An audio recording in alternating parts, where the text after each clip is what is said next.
अब देखते हैं ये संपूर्ण अवकलन। संपूर्ण अवकलन, संपूर्ण अवकलन क्या होगा? जैसे u कोई फलन है, यहाँ पर f किसी भी x1 x2 dot dot xn, और हम निकालना चाहते हैं du अपॉन dt। तो इसको हम कैसे लिखेंगे? du अपॉन dt निकालना चाहते हैं और ये फलन किन किन का है? x1 x2 dot dot xn का। तो इसको हम ऐसे लिखेंगे del f upon del t plus del f upon del t, थोड़ी सी जगह छोड़कर, plus dot dot plus del f upon del t। यहाँ पर क्या आएगा?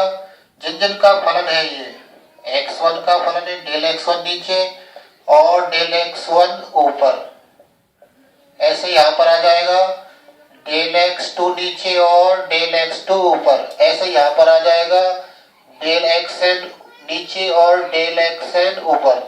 तो इस टाइप से हम संपूर्ण अवकलन du अपॉन dt प्राप्त कर लेते हैं। जैसे एग्जाम्पल ले लेते हैं। u बराबर दे रखा है, u बराबर है sine X Y square, sine X Y square, और दे रखा है x बराबर log T,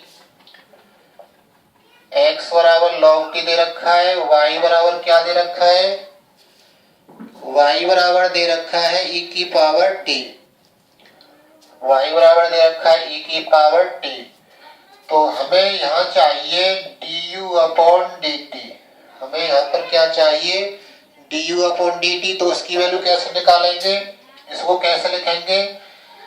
del u upon del t plus, देखना किन किन का फलन है ये u, x और y का फलन है, दो का फलन है, x और y दो का फलन, तो दो बार इसको लिखना पड़ेगा।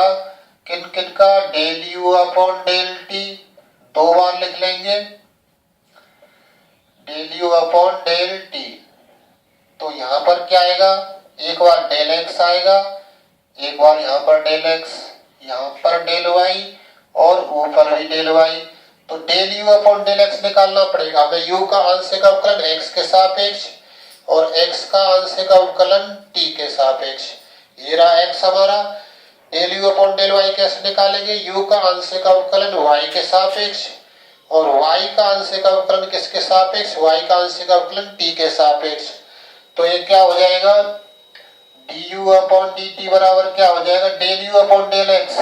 इस u का कर रहे हैं आंशिक अवकलन किसके सापेक्ष? x के सापेक्ष।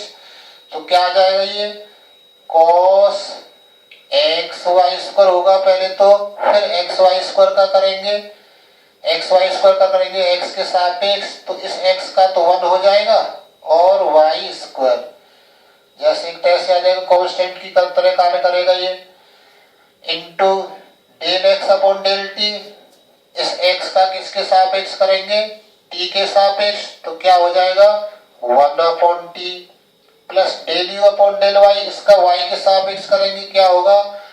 cos एक्स वाई स्क्वायर हो जाएगा पहले, तो इसका u का कर रहे हैं आंशिक अवकलन y के सापेक्ष। तो पहले तो क्या हो जाएगा? cos एक्स वाई स्क्वायर, फिर एक्स वाई स्क्वायर का करेंगे, x कांस्टेंट रहेगा y के लिए, y के सापेक्ष कर रहे हैं, तो y स्क्वायर का क्या हो जाएगा? 2y।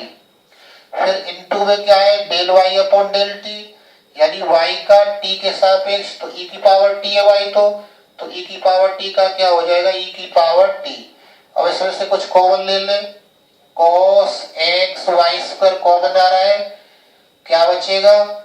y square upon t plus 2xy और e की पावर t। ये हमारा क्या हो जाएगा? अभिष्ट आंसर हो जाएगा इस टाइप से। तो इस टाइप से हम संपूर्ण अवकलन को हल करेंगे। नेक्स्ट देखते हैं,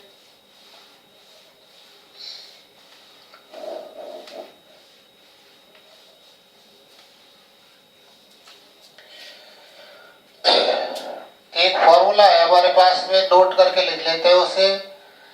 कि यदि क्या है, यदि F X Y equal to कोई भी कांस्टेंट है, F X Y equal to क्या है, कोई भी कांस्टेंट, तो D Y upon D X क्या होगा, यहाँ से हम D Y upon D X कैसे निकालेंगे, माइनस के del F upon del X upon del F upon del Y. तो इस टाइप से हम क्या निकालेंगे, D Y upon D X की वैल्यू। और क्वेश्चन देखते हैं अब इसके, क्वेश्चन आगे है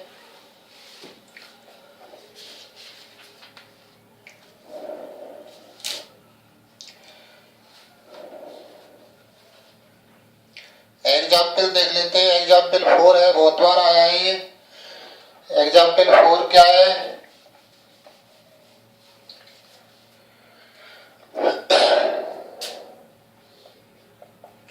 एग्जाम्पल 4 u की वैल्यू दे रखी है F X upon Y comma Y upon Z comma Z upon X, ऐसा दे रखा है। हमें सिद्ध क्या करना है, टू प्रूव क्या करना है, सिद्ध करना है X del you upon del X plus Y del you upon del Y plus Z del you upon del Z. ठीक है, ये लाना है हमको बराबर किसके, जीरो के, बराबर जीरो सिद्ध करना है ये। तो किस टाइप से सिद्ध करेंगे इसको देखते। u हमारा दे रखा है F X upon Y Y upon Z Z upon X. हमें u का LHS में del you upon del x की आवश्यकता है, del you upon del Y की और del you upon del Z की। तो del you upon del X कैसे निकालेंगे, ये तो फलन इनका है, तो इनको हम कुछ मान लेते हैं।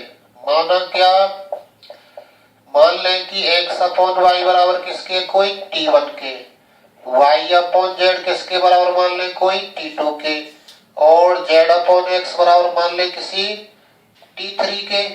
तो हमारा u क्या हो जाएगा, u हो जाएगा हमारा फलन किन किन का, t1 का, t2 का और t3 का।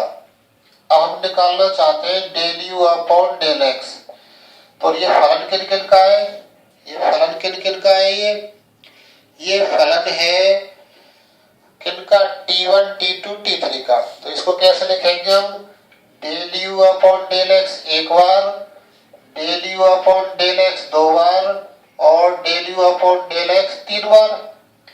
यहाँ पर क्या आएगा, t1 है तो डेल t1 नीचे और डेल t1 ऊपर, फिर डेल t2 नीचे डेल t2 ऊपर, ये वाला t2। अब t3 का भी है तो डेल 3 नीचे और डेल t3। जितने भी हमारे पास में ये चर है उतनी ही बार हम इसको del you upon del X को लिख लेंगे। ठीक है, अब क्या होगा, del you upon del t1 नहीं निकाल सकते, जैसे तैसे रहेगा ये del you upon del t1 plus del t1 upon del X, t1 का x के सापेक्ष, ये रहा हमारा t1 की वैल्यू ये है, इसका x के सापेक्ष करेंगे तो x का 1 हो जाएगा, 1 अपॉन वाई, तो ये यहाँ पर आ जाएगा into 1 upon Y plus del you upon del t2 का कुछ नहीं कर सकते, जैसे तैसे del t2 upon del x, यानी t2 का आंशिक अवकलन x के सापेक्ष, ये रहा t2, इसमें कहीं x है ही नहीं, तो इसका आंशिक अवकलन क्या हो जाएगा, जीरो, कांस्टेंट हो गया ये x के लिए, plus del you upon del t3 जैसे तैसे, इसका करेंगे तो क्या आ जाएगा, del t3 upon del x, t3 का आंशिक अवकलन किसके सापेक्ष, x के सापेक्ष, x नीचे आ रहा है इसमें, तो क्या हो जाएगा ये माइनस के z अपॉन एक्स स्क्वायर, इतना प्राप्त हो जाएगा। इसको थोड़ा छोटे रूप में लिख लेते हैं, तो ये तो जीरो हो गया, ये बराबर क्या आ जाएगा, इसकी वैल्यू आ जाएगी 1 अपॉन वाई और del you upon del t1 है 1 upon Y del you upon del t1, और इसकी वैल्यू क्या आ जाएगी, माइनस चिन्ह आगे लिख ले, माइनस के z अपॉन एक्स स्क्वायर और del you upon del t3।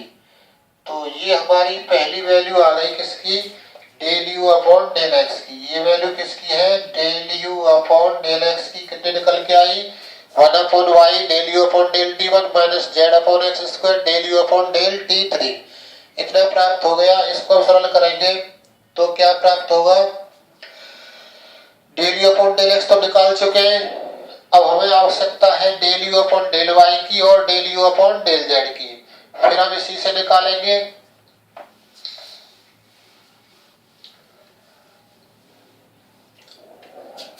अब del you upon del Y क्या हो जाएगा, u का y के सापेक्ष कर रहे हैं और u फलन है 3 का, t1 t2 t3 का। तो इसी को del you upon del Y को हमें 3 बार लिखना पड़ेगा। Del you upon del Y 1 बार, del you upon del Y 2 बार और del you upon del Y 3 बार। 3 बार लिखना पड़ेगा। t1 t2 t3 आ रहे हैं इसमें।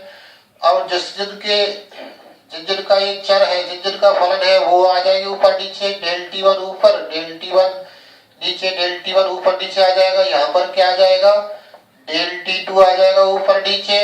यहाँ पर क्या आ जाएगा, डेल t3 आ जाएगा ऊपर नीचे। तो इस प्रकार से हम क्या निकाल लेंगे, del you upon del Y. तो del you upon del Y क्या आ जाएगा, del you upon del Y की वैल्यू क्या हो जाएगी, del you upon del t1 का कुछ नहीं किया जा सकता, जैसे तैसे रहेगा। Del t1 upon del Y, t1 का y के सापेक्ष करेंगे तो क्या आ जाएगा, माइनस के x upon Y square. t1 का ये हमारा t1 एक y के सापेक्ष कर रहे हैं, y नीचे आ रहा है तो माइनस के 1 अपॉन वाई स्क्वायर हो जाएगा। x है ऊपर, x अपॉन वाई स्क्वायर हो जाएगा ये, plus del you upon del t2 जैसे तैसे, del t2 upon del y, t2 का y के सापेक्ष, ये रहा t2, इस y के सापेक्ष करना, ये रहा y इसमें ऊपर, तो इसका y का 1 हो जाएगा अपॉन z।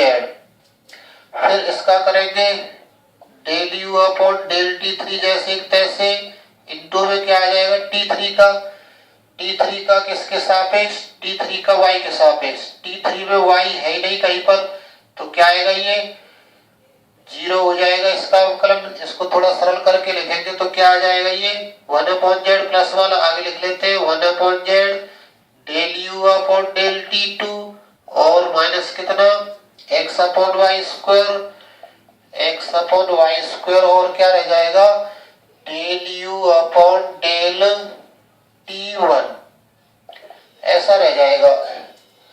तो ये वैल्यू आ गई हमारी किसकी, del you upon del Y की। एक वैल्यू की और आवश्यकता है हमको, एक वैल्यू क्या है हमारी, del you upon del Z. Del you upon del Z निकालेंगे तो इसकी तो हमें आवश्यकता पड़ेगी, इसे नहीं मिटा रहे, इसको मिटा देते हैं यहाँ से।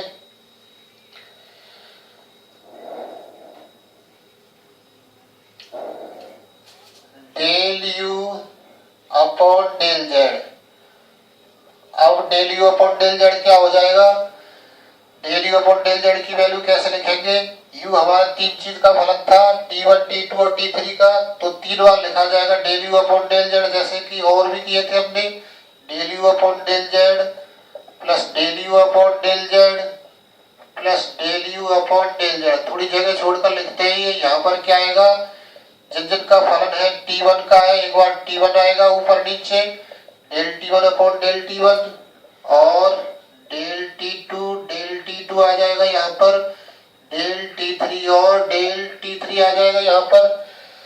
तो इसमें हम वैल्यू रखेंगे तो क्या आ जाएगी value, del you upon del Z क्या आ जाएगा, del you upon del t1 जैसे तैसे, del you upon del t1 जैसे तैसे, del t1 upon del Z, t1 का जेड के सापेक्ष, t1 का जेड के सापेक्ष करेंगे तो क्या होगा, इसमें कहीं जेड ही नहीं है तो इसका क्या हो जाएगा अवकलन 0, तो पूरा कांस्टेंट हो जाएगा जेड के लिए। प्लस यहाँ पर क्या आएगा, del you upon del t2, del you upon del t2 जैसे तैसे, इसका नहीं किया जा सकता कुछ, t2 का कर सकते हैं जेड के सापेक्ष, ये रहा हमारा t2 का मान, जेड नीचे आ रहा है तो क्या हो जाएगा इसका आंशिक अवकलन माइनस के y upon Z square plus del you upon del t3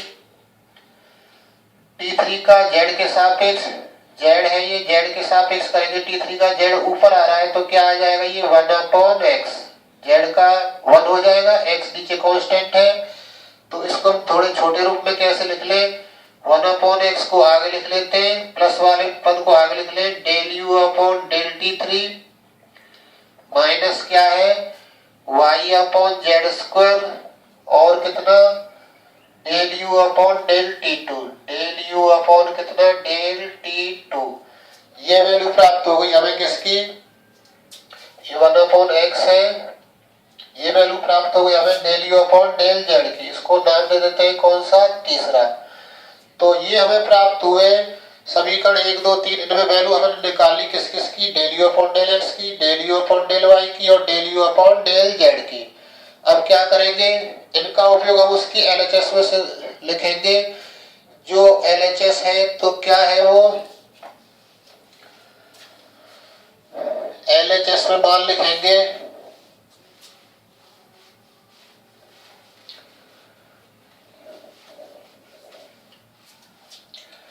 तीनों समीकरणों को छोड़ रखा है, इनकी आवश्यकता पड़ेगी।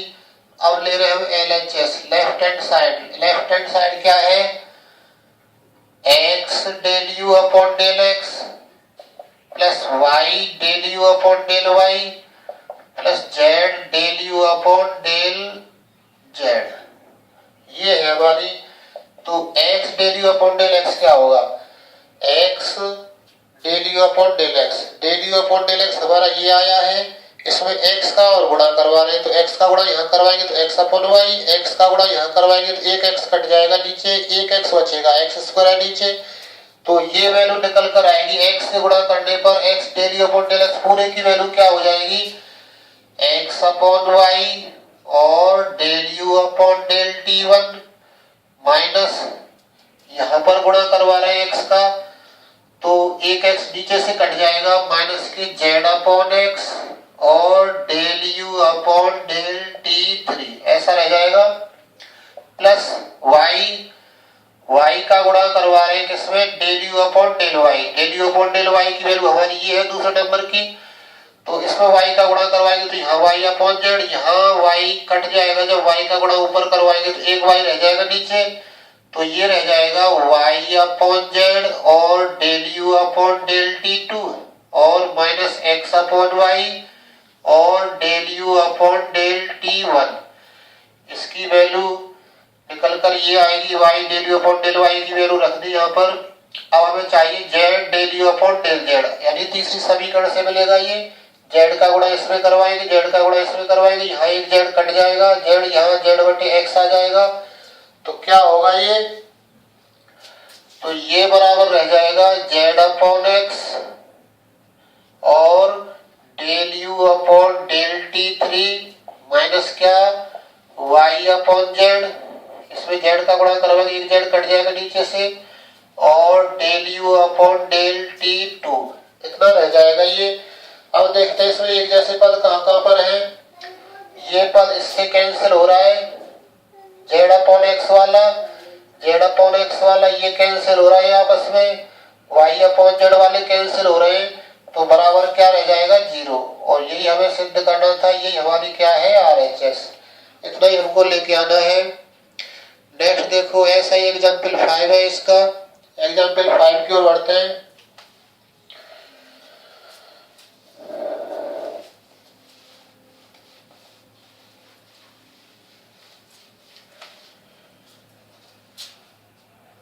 एग्जाम्पल 5 क्या है, एग्जाम्पल 5 वैल्यू दे रखी है v की, v बराबर दे रखा है f x माइनस वाई, फिर दे रखा है y माइनस जेड, फिर दे रखा है z माइनस एक्स, ये दे रखा है v का मान। सिद्ध क्या करना है इसमें, टू प्रूव क्या है, टू प्रूव क्या सिद्ध करना है इसमें, इसमें सिद्ध करना है del v upon del X plus del v upon del y plus del v upon del z बराबर 0, इतना सिद्ध करना है। यानी कि 3 बार अवकलन है v का, एक बार x के सापेक्ष, एक बार y के सापेक्ष और एक बार जेड के सापेक्ष 3 बार अवकलन हमें करके बराबर क्या लाना है, दोनों तीनों का योग 0 लाना है। तो कैसे निकालेंगे, इस फलन में जो हमारे पास में दे रखे f में x minus Y, Y minus Z, Z minus X, इनको कोई संख्या हम t1 t2 t3 मान लेंगे। टू प्रूफ क्या है हमारा यहाँ पर, del v upon del x plus del v upon del y plus del v upon del z बराबर 0, यह सिद्ध करना है। तो हमें v का एक बार x के सापेक्ष, एक बार y के सापेक्ष और एक बार z के सापेक्ष आंशिक अवकलन निकालना है। तो कैसे करेंगे, क्या हो जाएगा, ये यहाँ पर मान लेते हैं, माना x माइनस वाई बराबर किसी t1 के, y माइनस जेड बराबर किसी t2 के मान ले, और z माइनस एक्स बराबर किसी t3 के मान लेते हैं। अब क्या करेंगे, हमें निकालना है del v upon del x। तो हमारा v क्या हो जाएगा, इसको हमने x माइनस वाई को t1 मान लिया है, तो हमारा v क्या हो जाएगा, f t1 t2 t3, इसको t1 मान लिया है, इसको t3 t2 और इसको t3। तो हमारा v ऐसा हो जाएगा। अब v हमारा तीन चीज का फलन है, तीन चर राशि है t1 t2 और t3, तो तीन ही बार इसका अवकलन होगा। तो हमें वैल्यू चाहिए del v upon del x की। Del v upon del x कैसे लिखा जाएगा, del v upon del x को कैसे लिखेंगे, del v upon del x एक बार plus del v upon del x दो बार plus del v upon del x तीन बार लिखा जाएगा ये। तो del v upon del x हमने तीन बार लिख लिया, t1 t2 t3 की वजह से, तो जिनकी वजह से लिखा है वही ऊपर नीचे आ जाएंगे। डेल t1 नीचे, डेल t1 ऊपर, डेल t2 नीचे, डेल t2 ऊपर, डेल t3 नीचे, डेल t3 ऊपर, ऐसा प्राप्त हो जाएगा ये del v upon del x। Del v upon del x मिल गया। अब हमें इसमें आवश्यकता पड़ेगी del t1 upon del x की, del t2 upon del x की, del t3 upon del x की। तो क्या आएगा, ये t3 है ये, तो this implies del v upon del x क्या हो जाएगा, del v upon del t1 का कुछ नहीं कर सकते, जैसे तैसे रहेगा, t1 का x के सापेक्ष, t1 ये रहा, x के सापेक्ष करेंगे तो 1 आ जाएगा, यहाँ पर y का 0 हो जाएगा, plus del v upon del t2, del v upon del t2 जैसे तैसे t2 का कर रहे हैं x के सापेक्ष, t2 का x के सापेक्ष करेंगे, इसमें कहीं x ही नहीं है, तो इसका अवकलन क्या हो जाएगा, x के सापेक्ष 0, plus del v upon del t3, t3 का x के सापेक्ष कर रहे हैं, t3 ये रहा, इसमें x ये रहा, ये z है कांस्टेंट है, x के सापेक्ष कर रहे हैं तो z कांस्टेंट और y भी कांस्टेंट, तो z कांस्टेंट है तो इसका क्या हो जाएगा, -1, z का 0 हो जाएगा और x का हो जाएगा 1, माइनस चिन्ह आगे लगा हुआ है तो ये हो जाएगा -1। इसको थोड़ा और सरल कर लेते हैं, तो क्या वैल्यू निकल कर आएगी del v upon del x की, del v upon del x निकल कर आएगा हमारा del v upon del t1 और minus del v upon del t3, इसको हम नाम दे देते हैं समीकरण 1।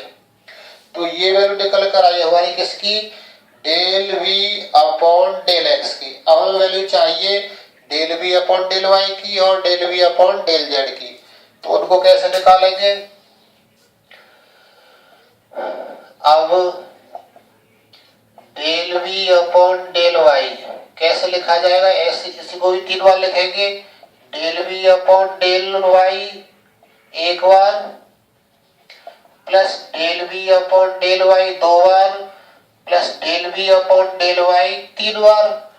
यहाँ पर क्या आएगा, डेल t1 आ जाएगा, डेल t1 ऊपर, डेल t1 नीचे और डेल t2 आएगा, डेल t2 नीचे और डेल t2 ऊपर, डेल t3 आएगा फिर और डेल t3 ऊपर। तो इस टाइप से आ जाएंगे। तो हमारी del v upon del y की वैल्यू क्या हो जाएगी, del v upon del t1 का कुछ नहीं कर सकते, जैसे तैसे रहेगा ये, t1 का हमें करना है किसके सापेक्ष, t1 है ये, t1 का y के सापेक्ष, T1 ये रहा, y के सापेक्ष करेंगे तो x का 0 हो जाएगा, y के सापेक्ष करेंगे तो यहाँ 1 हो जाएगा, तो ये वैल्यू आएगी -1। फिर क्या आएगा, del v upon del T2 जैसे तैसे, T2 का y के सापेक्ष, T2 ये रहा, y ये रहा, इसमें तो y का 1 हो जाएगा, y का 1 हो जाएगा, z का 0 हो जाएगा, उसे छोड़ देते हैं, plus del v upon del T3 जैसे तैसे, T3 का z के सापेक्ष, y के सापेक्ष, T3 ये रहा, इसका y के सापेक्ष करेंगे, y है नहीं इसमें, तो अवकलन क्या हो जाएगा 0। तो हमारी del v upon del y की वैल्यू क्या निकल कर आएगी, प्लस वाला पहले लिख लेते हैं, del v upon del T2, del v upon del T2 आगे लिख लिया, इसको पीछे लिख लेते हैं, minus del v upon del T1, ये रह जाएगा। ये हमारा समीकरण कौन सा आ गया, दूसरा।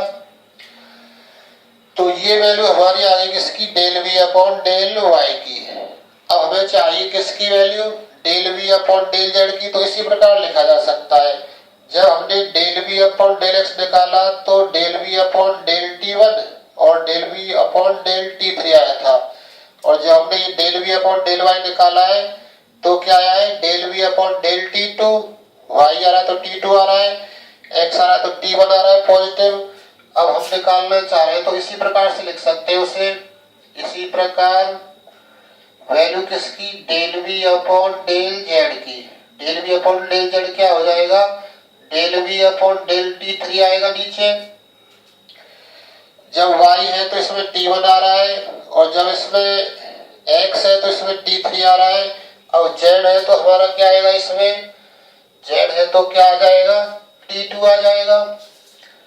Del v upon del T2 ये प्राप्त हो जाएगा। आप इसको हल करेंगे तो ये हमारा समीकरण हो गया कौन सा, तीसरा। अब इन सभी मानों को इसकी LHS में रखेंगे और सब कट कर क्या हो जाएगा, ये 0। तो रखते हैं LHS में, क्या प्राप्त होता है देखते हैं। LHS क्या है,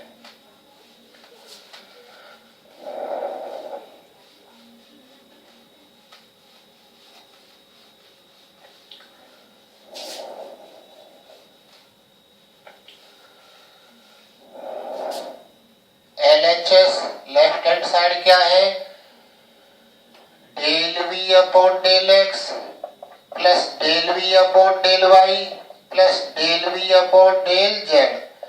del v upon del x कितना निकला है, del v upon del T1 minus del v upon del T3 plus del v upon del y कितना निकला है, ये रहा, del v upon del T2 minus del v upon del T1। फिर del v upon del z की value क्या है, del v upon del T3 minus del v upon del T2। अब यहाँ पर del v upon del T1 plus का है और माइनस का भी है, माइनस के del v upon del T3 है, प्लस के भी है, प्लस के del v upon del T2 है। तो ये सब कट रहे तो बराबर क्या रह जाएगा, 0। और यही हमारी क्या है, RHS। तो इस प्रकार से हम इनको अवकलनों को हल करते हैं, जिसमें संपूर्ण अवकलन प्राप्त होता है हमको इस टाइप से।